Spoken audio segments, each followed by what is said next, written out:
Hai, Assalamualaikum warahmatullahi wabarakatuh. Kembali lagi di kanal Amelia Burhan.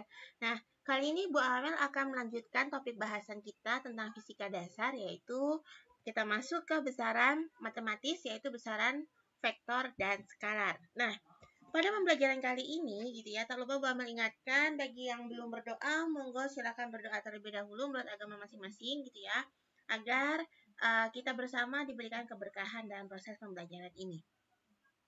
Oke deh, tujuan dari pembelajaran kita hari ini adalah agar kalian mampu membedakan apa itu besaran vektor dan besaran skalar.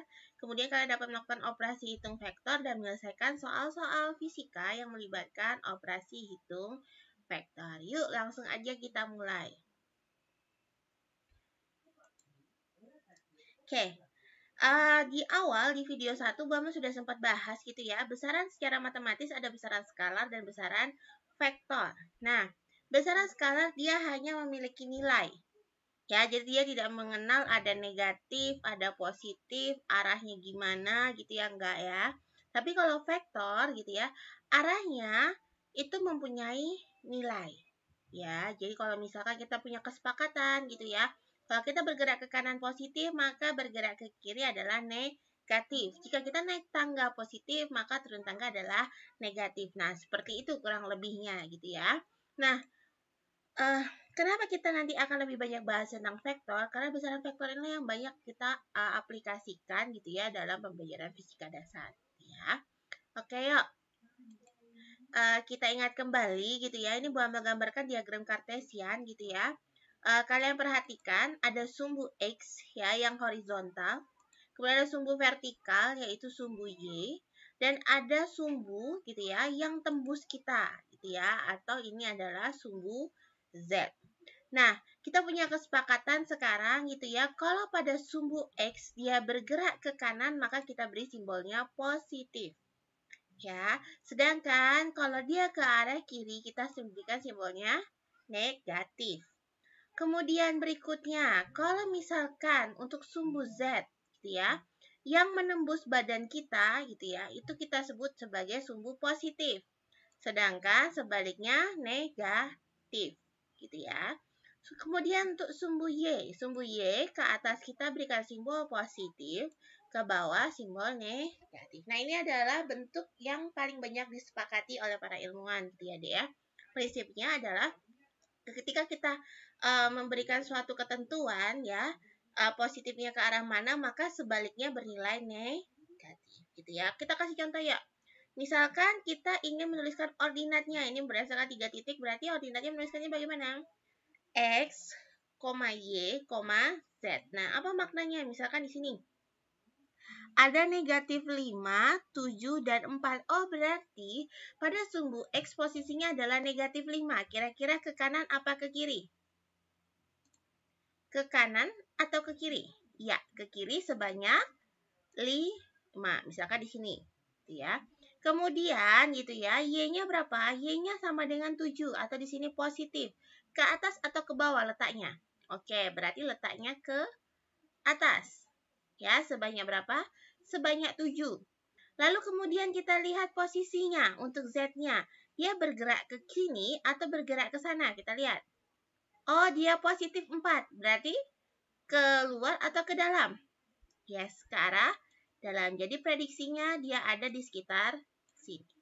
Paham ya? Jadi dia ada di sebelah atas gitu ya, sebelah atas, tapi posisinya sebelah kiri ya, bisa dipahami ya. Oke, Bu Amel tidak akan banyak bahas tentang ini, kita langsung saja ke aplikasi soalnya. Nah, kita harus mengenal juga ada yang namanya istilahnya komponen vektor. Nah, adik-adik harus benar-benar memahami tentang komponen vektor ini. Kenapa? Karena banyak proyeksi gaya atau proyeksi jarak dan lain-lain yang melibatkan komponen vektor. Bu Amel tunjukkan. Misalkan kita punya sebuah garis A. Ya, garis A ini kan posisinya miring. Ya kan ya, posisinya miring. Kalau kita pakai dua sumbu dulu deh, sumbu X dan sumbu Y gitu ya. Maka A itu tidak terletak pada sumbu X, juga tidak terletak pada sumbu Y. Tapi kita bisa memproyeksikannya. Nah, bagaimana caranya? Artinya apa? Kita merebahkannya gitu ya ke sumbu X. Jadi ini buat menggambarkan ya. Di sini ada sumbu X. Ketika kita rebahkan dia ke sumbu X, maka kita sebut dia sebagai AX. Ya, artinya apa? Garis A yang diproyeksikan kepada sumbu X. Kemudian berikutnya, kalau kita punya garis A, kemudian kalian proyeksikan ke sumbu Y, maka kita sebutnya sebagai, sebagai AY. Nah, kalau bentuknya sudah seperti ini, maka yuk kita ingat kembali tentang trigonometri. Oke, Bu Amel bantu dulu. Ya, oke, warnanya saya kasih warna yang berbeda. Nah, sekarang Bu Amel maunya kita fokus gitu ya. Kalau ngomongin trigonometri, berarti kita ngomongin sebuah segitiga siku-siku. Ya, kalau kalian perhatikan gambar ini, ya, kalau kalian perhatikan gambar ini sebenarnya seperti apa sih? Iya betul, seperti ada dua buah segitiga siku-siku. Ya, di mana siku-sikunya? Ini siku-sikunya. Bisa? Nah, artinya apa? Kalau misalkan di sini ada sudut theta, ya kan? Gitu ya. Maka di manakah theta selanjutnya? Ya, theta selanjutnya letaknya di sini. Karena apa? Kalau kita ingat kembali pelajaran tentang garis, persamaan garis gitu ya. Kalau ini Bu Amel panjangkan garisnya, anggap lurus ya. Maka kedua sudut ini bersifat apa?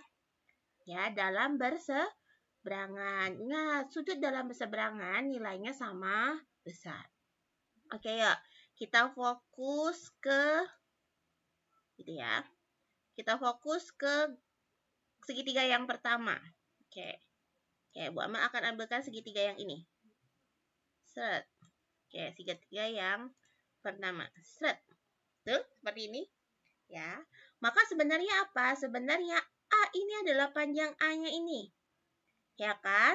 Kemudian tadi kita sudah nemuin ini adalah tetanya, kemudian AX-nya adalah X ini. Bisa dipahami ya, Dek ya? Kemudian sekarang kita lihat lagi. Ya. Sekarang kalian lihat pada segitiga yang ini. Ya, tadi Bama sudah singgung gitu ya. Nah, sekarang kita lihat, kita tarik seperti ini. Maka sebenarnya apa? Yang ini adalah AY-nya, kemudian tadi sudutnya sama ya.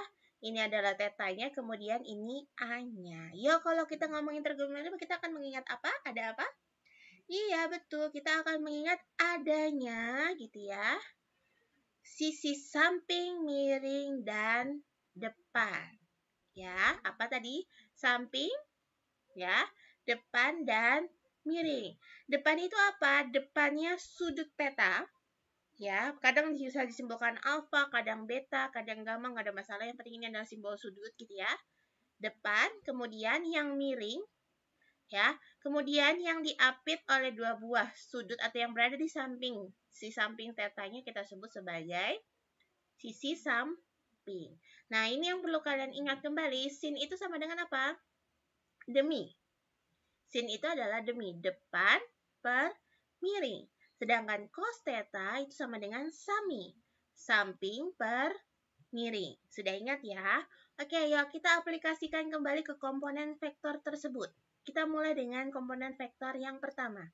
Kalau kalian lihat di sini. Oke. Di sini kalian punya AX dan punya A. Apa hubungan AX dengan theta? Depan, samping, miring. Ya, betul. Karena dia dekat dengan sumbu theta, maka kita sebutnya sebagai samping. Kemudian lihat ini. Kalau dia berada di tepat sudut siku-siku atau yang miring, maka kita sebutnya sebagai miring. Kalau kita punya samping dan punya miring, maka kira-kira persamaan apa yang kita pakai? Sin atau cos? Ya, yang kita pakai adalah cos theta. Ya, di mana nilai AX sama dengan A. Kalau begitu, kalau seandainya nilai A kita ketahui, maka untuk mencari AX akan sama dengan apa, Adik-adik? Ya, betul. AX sama dengan, tinggal kali silang, A cos theta. Bisa dipahami ya aplikasi trigonometrinya? Oke, yuk simpan dulu untuk segitiga yang pertama. Sekarang kita lihat segitiga kedua. Ya, di sini di segitiga kedua gitu ya, Bu Amel kasih warna hijau gitu ya. Segitiga kedua, kita punya proyeksi seperti ini, ada AY kemudian A. A sebagai sisi apa? Jelas, dia sisi miring. Kemudian kita lihat Y. AY tepat berada di depan theta, maka dia disebut apa? Sisi depan. Oke, kira-kira depan miring. Yang keluar apa? Sin atau cos? Ya, betul. Yang keluar adalah sin. Sehingga dalam trigonometri ini atau proyeksi vektor ini, kita bisa tahu bahwa sin theta akan sama dengan AY per A. Ya, kalau A diketahui, maka AY akan sama dengan apa? 3 kali silang, yaitu A sin theta. Bisa dipahami? Ya. Oke, next. Berarti kesimpulannya apa nih? Kalau kita punya sebuah garis A, kemudian kita proyeksikan terhadap sumbu X, di mana dia menjadi AX, dan kalau kita proyeksikan dia ke sumbu Y, di mana dia menjadi AY, dengan besar sudut adalah theta, maka AY akan setara dengan A sin theta. Perhatikan, letaknya jauh dari sudutnya. Ya. Kemudian kita lihat, kalau misalkan gitu ya, begitu AX-nya akan sama dengan apa? AX-nya akan setara dengan A cos theta. Bisa dipahami ya adik-adik ya, kalau dia dekat dengan theta-nya otomatis jadi A cos theta. Ya, kalau di jauh adalah A sin theta. Itu adalah cara cepatnya itu ya. Tapi yang paling penting adalah kalian paham keluarnya A sin theta dan A cos theta tadi. Gitu ya. Oke, yuk langsung aja kita aplikasikan ke soal yang pertama gitu ya. Nah, di sini kalian akan diminta untuk menuliskan persamaan resultan pada sumbu X, sumbu Y, dan totalnya. Ya, diketahui nilai A-nya adalah 6 cm, B-nya adalah akar 2 cm, C-nya sama dengan 3 cm, D-nya sama dengan 4 cm, sedang sin 45 derajat dan cos 45 derajat itu setara dengan setengah akar 2. Maka bagaimana cara kita menyelesaikannya? Ya, perhatikan di sini ada garis apa saja? Ada garis A, B, C, dan D. Nah, kalau kita mau membahas yang pertama adalah sumbu X, maka kita akan mencari garis-garis yang ada pada sumbu X. Ya, kemudian kalau pada sumbu Y, gitu ya, maka kita carinya apa? Garis-garis yang bekerja pada sumbu Y. Oke. Betul. Nah, kalau ada garis-garis yang miring gitu ya, maka apa? Proyeksikan garisnya kepada sumbu yang diinginkan. Apakah kita ingin melibatkannya dalam sumbu X ataukah kita ingin melibatkannya pada sumbu Y. Dan pastikan kalian memperhatikan tanda panahnya karena ingat dalam vektor arah menentukan nilainya. Ya, di sini kalau ke kanan arahnya berarti positif, ke kiri dia negatif. Ke atas dia positif, ke bawah dia negatif. Karena kita hanya sekarang bicaranya sumbu X dan sumbu Y.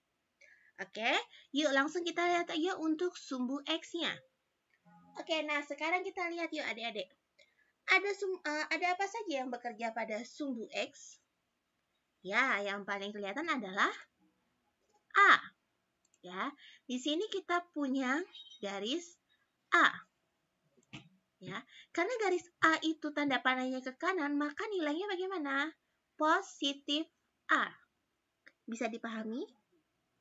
Ya. Kemudian kita lihat ada garis apa lagi di sana? Ya, kita lihat garis miring. Kalau miring pasti dia punya proyeksi ke sumbu X dan juga punya proyeksi ke sumbu Y. Karena kita bicarainnya adalah soal sumbu X, maka kita bicarakan yang proyeksi terhadap sumbu X. Ya, kita proyeksikan. Ya, garis B ini kita proyeksikan ke sini, itu ya. Sehingga kita peroleh apa? BX. Yuk kita lihat nilai BX-nya akan sama dengan apa? Oke, kita lihat BX. Panahnya kemana? Seret, panahnya ke kanan, maka nilainya pasti positif. Ya. Kemudian adik-adik lihat di sini. Ya, sudutnya 45 derajat. Oke, BX ya di sini. Maka kira-kira nilai BX kalau dihubungkan dengan B apa? Ini apa? 45. Ingat ini apa, Dek? Samping. Ya, betul ya. Per miring. Kalau samping per miring pasti kita ngomongin apa? Kita ngomongin soal cos. Di sini cosnya berapa? Cosnya adalah 45 derajat. Nah, dengan kata lain hubungannya apa berarti kalau mau mencari BX? Ya, betul sekali gitu ya. Nah, mencari BX berarti akan sama dengan apa? Karena dia ke kanan positif gitu ya. Kemudian dia dekat dengan 45-nya atau dia samping per miring, maka B dikalikan dengan cos 45 derajat. Bisa ya? Oke, next kita lihat ada gaya apa lagi? C punya nggak? Nggak, karena C sudah mepet kemana? Di sumbu Y dan dia tidak bisa diproyeksikan. Sebenarnya bisa, tapi nilainya tetap dikalikan hasilnya 0 gitu ya. Sehingga C tidak punya sumbangsi pada sumbu X. Kemudian kita lihat lagi, ada garis apa di situ? D. Ya, perhatikan tanda panahnya. D bergerak kemana? Bergerak ke kiri. Berarti nilai D akan sama dengan apa? Ya, karena dia ke kiri maka nilainya negatif. Lalu kalau kalian sudah menemukan sumbangsi dari masing-masing garis, lalu tinggal kalian jumlahkan. Sehingga gitu ya, kalau kita lihat sumbu X punya persamaan apa? A ditambah dengan B cos 45 derajat dikurangi dengan D. Oke, yuk kita masukkan angkanya karena kita sudah tahu angkanya sudah diketahui gitu ya. Maka A tadi sama dengan berapa? 6 cm, B-nya adalah akar 2, ya. Kemudian cos 45 itu setara dengan setengah akar 2 dikurangi dengan 4. Ya. Akar 2 kali akar 2 sama dengan berapa? Akar 4. Akar 4 itu 2, 2 dikalikan setengah hasilnya 1. Sehingga 6 plus 1 min 4. Hasilnya berapa? 3 cm. Artinya apa? Gaya atau jarak yang bekerja pada sumbu X itu adalah 3 cm. Bisa dipahami ya? Oke, next kita lanjut lagi. Ya, kita masuk ke sumbu Y. Nah, sekarang kita lihat gitu ya, yang berperan pada sumbu Y siapa aja? A punya peran? Tidak, karena A langsung melekat pada sumbu X. D bagaimana? D juga tidak. Ya, maka kemungkinan apa? Kemungkinan adalah kita lihat di sini. Yang jelas ada di sumbu Y. Siapa? C. Ya, C punya nilai karena dia ke arah atas. Maka nilainya bagaimana? Positif. Maka nilainya pasti positif C. Kemudian kita lihat lagi. Ada garis apa di situ? Ya, ingat tadi kalau miring pasti dia punya sumbangsi ke sumbu X, juga pasti dia punya sumbangsi ke sumbu Y. Kita lihat di sini, kita proyeksikan sumbu B. Garis B, sorry. Garis B gitu ya, punya proyeksi ke sini, ke sumbu Y. Kita simpulkan dengan BY. Ya, di sini ada sudutnya, kembali Bambang ingatkan gitu ya. Di sini sudutnya 45, maka di sini juga berapa? Dalam berseberangan ya, adalah 45 gitu ya. Berarti kita lihat di sini. Ya, B-nya adalah miring. Kemudian B-nya ada di depan sudut. Maka demi, kalau demi pakainya apa? Ya, betul. Kalau demi pakainya adalah sin, sehingga BY gitu ya, karena arahnya positif gitu ya, ke atas gitu ya, maka nilainya juga positif, yaitu positif B kalikan dengan sin 45. Bisa dipahami, Dek? Nah, karena sudah tidak ada gaya atau sudah tidak ada vektor gitu ya, yang perlu kita proyeksikan lagi atau yang bekerja pada sumbu Y, maka ini bisa langsung kita jumlah. Sehingga pada sumbu keliru ini. Wah, meralat ya. Ini harusnya sumbu Y. Wait. Mau ambil eras dulu sebentar. Ya, ini keliru nulisnya, harusnya coba hapus dulu ya. Ya, ini harusnya sumbu Y. Nah, sekarang kita lihat, berarti pada sumbu Y gitu ya, berlaku C plus B cos 45. Padahal kita sudah tahu tadi bahwa C nilainya adalah 3, B-nya akar 2, cos 45-nya adalah kokosi. Salah, ini salah lagi buat menulisnya. Ketahuan kopas ya. Salah ya, Dek ya. Ini bukan cos, tapi harusnya apa, sayang? Ini harusnya sin 45. Ya, karena apa? Demi itu adalah sin, depan per miring. Sehingga harusnya apa tadi? Sumbu Y sama dengan C plus sin 45 derajat. Ya, kita masukkan angkanya sayangku, kemudian kita dapat apa? 3 gitu ya. Sumbu Y akan sama dengan 3 cm ditambah dengan akar 2 kali setengah akar 2. Sehingga kita peroleh apa? 3 plus 1. Sehingga kita peroleh berapa? 4 cm. Artinya yang bekerja gitu ya, vektor yang bekerja pada sumbu Y ya, itu adalah 4 cm. Karena dia positif, maka kita langsung tahu. Kira-kira dia bergerak ke atas atau bergerak ke bawah? Ya, dia bergerak ke atas sejauh berapa? 4 cm. Ya, bisa dipahami ya. Oke, ya, next. Nah, kita udah tahu tadi di sumbu X dia bermain atau berlaku gitu ya. Sumbu X-nya tadi bergeraknya adalah nilainya adalah 3 cm. Artinya dia bergerak ke kanan sebanyak positif 3 cm. Ya, kemudian sumbu Y tadi kita juga udah tahu nilainya adalah 4 cm dan positif, maka nilainya berarti arah vektornya adalah ke atas. Ya, karena kalau pada sumbu Y ke atas nilainya positif. Nah, kalau ditanya resultan gaya, berarti resultan gaya dari mana? Awal ke akhir. Seperti ini. Nah, sekarang kan pertanyaan ketiga adalah berapa besarnya resultan gaya? Yuk, kalau kita perhatikan ini seperti apa sih? Ya, seperti segitiga siku-siku, di mana berlaku apa? Sisi miring kuadrat itu akan sama dengan siapa? Sumbu X kuadrat ditambah dengan sumbu Y kuadrat. Sehingga kita punya persamaan seperti ini. Ya, resultan kuadrat akan sama dengan X kuadrat plus Y kuadrat. Artinya vektor total pada sumbu X dan vektor total pada sumbu Y. Kita masukkan. Kalau kita mencari resultannya saja, maka tinggal di akar seperti ini. Ya, lalu kita masukkan angkanya. Di sini berarti X-nya 3 kuadrat ditambah dengan 4 kuadrat. Ini sentimeternya bukan langsung taruh luar ya. Karena kan akar dari sentimeter kuadrat itu adalah cm ya. Nah, 3 kuadrat itu berapa? 9, 4 kuadrat 16, sehingga akar dari 25 sendiri adalah 5 cm. Artinya apa? Oh, resultan gayanya bernilai 5 cm. Bisa dipahami ya? Nah, ini adalah teknik dasarnya. Pastikan kalian paham untuk setiap stepnya sebelum kalian masuk ke latihan soal berikut ini. Gitu, boleh di pause, kemudian kalian catat dulu.